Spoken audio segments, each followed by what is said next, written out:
नमस्कार मैत्रिणींनो, आज मी तुमच्यासाठी एक खास आणि चविष्ट अशी रेसिपी घेऊन आली आहे.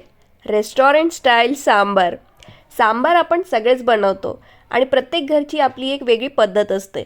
पण बऱ्याच वेळा आपण घरी रेस्टॉरंटसारखा सांबार बनवण्याचा प्रयत्न करतो, पण तो तसा बनतच नाही.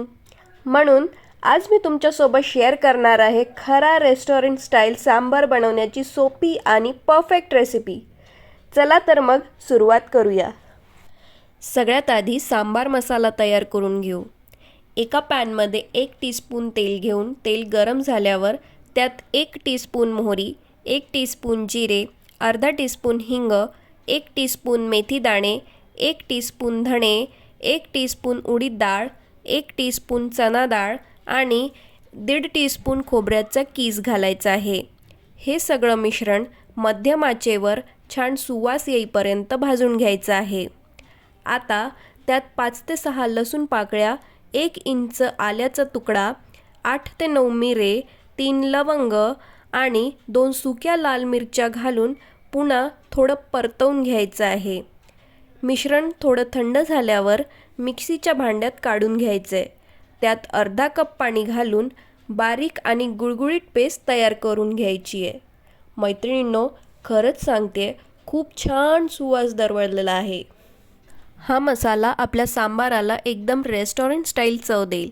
आणि हा मसाला स्टोअर करून ठेवायचा असल्यास पाणी न घालता 5 ते 6 दिवस एअरटाईट कंटेनरमध्ये स्टोअरसुद्धा करून ठेवू शकता. मैत्रिणींनो, बघा काय सुंदर पेस्ट तयार झाला आहे. आता आपला सांबार मसाला तयार आहे. चला तर मग सांबार बनवायला सुरुवात करूया. आज मी हा सांबार 7 ते 8 लोकांच्या प्रमाणात करत आहे. त्यासाठी अर्धा वाटी तुरीची डाळ कुकरमध्ये शिजवून तयार ठेवली आहे. एका कढईमध्ये 1 टेबलस्पून तेल घ्या आणि गरम करा. त्याचवेळी दुसऱ्या भांड्यात साधारण अर्धा लिटर पाणी गरम करण्यासाठी ठेवा. तेल गरम झाल्यावर कढईमध्ये 1 टीस्पून मोहरी, 1 टीस्पून जिरे आणि अर्धा टीस्पून हिंग घाला. मोहरी आणि जिरे छान तडतडू द्या, त्यामुळे फोडणीला छान चव येते. आता त्यात 1 टीस्पून मेथी दाणे, 1 हिरवी मिरचीचे तुकडे, 1 ते 2 टीस्पून लाल तिखट, अर्धा टीस्पून हळद, 1 टीस्पून आलं लसूण पेस्ट आणि 8 ते 9 कढीपत्त्याचे पाने घाला. कढीपत्ता नसेल तर त्याची पावडरही वापरू शकता. सगळं मिश्रण परतवून घ्या आणि त्यात गरम केलेलं पाणी घाला आणि 3 ते 4 मिनटं उकळी येऊ द्या. बघा, पाण्याला छान उकळी आली आहे. उकळी आल्यानंतर त्यामध्ये आपल्याला आपल्या आवडीच्या भाज्या घालून घ्यायच्या आहेत. आज मी ह्यात भोपळ्याचे तुकडे, 2 शेवग्याच्या शेंगा, 1 मोठा टोमॅटो आणि 1 मोठा कांदा स्लाइस करून घातलेला आहे.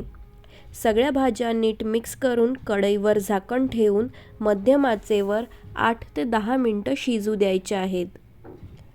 भाज्या अर्ध्या शिजल्यानंतर त्यामध्ये आपल्याला आपला तयार केलेला रेस्टॉरंट स्टाईल सांबार मसाला घालायचा आहे आणि छान ढवळून घ्यायचा आहे.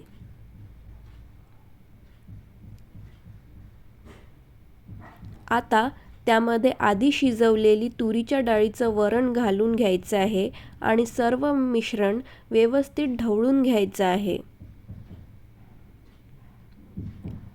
त्यानंतर त्यामध्ये 2 टेबलस्पून चिंचेचा कोळ आणि 1.5 टेबलस्पून गूळ घातलेला आहे.